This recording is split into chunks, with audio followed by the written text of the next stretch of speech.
serve as the lead pastor of the Emory Fellowship, a black, multi-ethnic United Methodist congregation in Washington, D.C. I've served this congregation representing 20 different nationalities, predominantly African American, for more than 32 years. I had hair when I got there. Come on with me, somebody.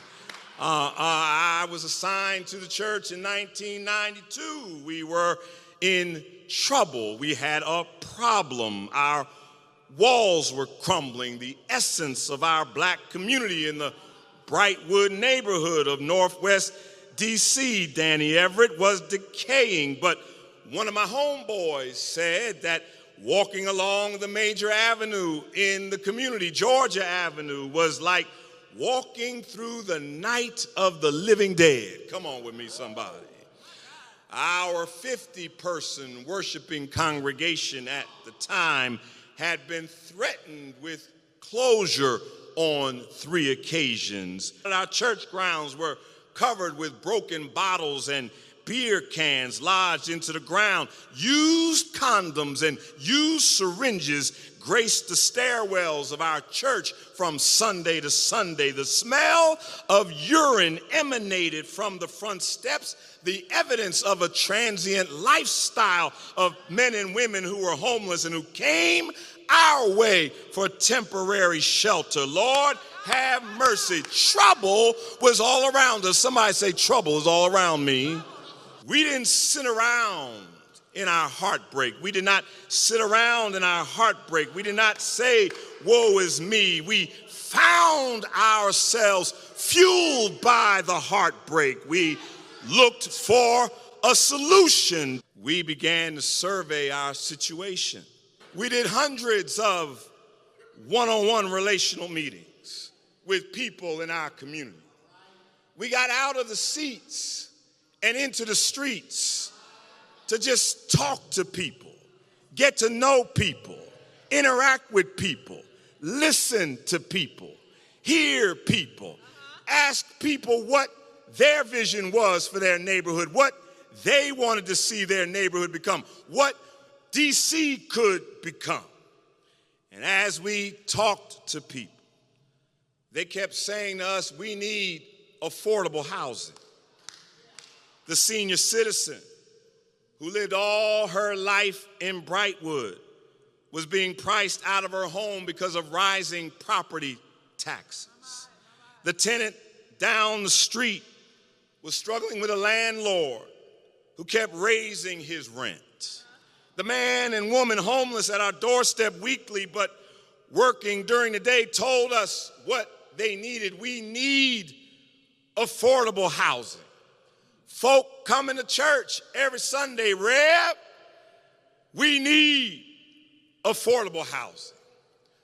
By the year 2008, our then 400-person worshiping congregation announced to our community what the corporate world used to call, still calls. I heard it the other day, a BHAG. Anybody know what a BHAG is? Yeah, come on with me, somebody. They called it that, and we decided we would call it that. And we announced to our community and city that we were pursuing a BHAG, a big, hairy, audacious goal. It was a goal that emerged from the community and the congregation, because your community is your congregation. It was a vision that we were going to invest in lives with far more than just religious rituals that people say is church. But we were going to be church in the community 24/7. We announced that even as a working class congregation, We were going to leverage our resources, our church property, our personal assets, our time, our money into addressing the #1 issue in our neighborhood and the District of Columbia as a whole even today, and that was affordable housing. We were going to do our part to build and rebuild, achieve and expand Black wealth in our community by investing and leveraging all we had. I told you I'm a witness, for in 2019, 7 years after we actively started, but just 5 years ago, 11 months before the COVID-19 pandemic shut us down, our congregation of 400 predominantly working class Black folk celebrated the opening of the Beacon Center, a $60 million, 99-unit affordable rental housing, commercial, and congregational development facility where people making $70,000 a year or less, up to a family of 4, low-income wages in D.C., could live in luxury apartments with marble countertops and carpeted floors and a washer and dryer in every unit.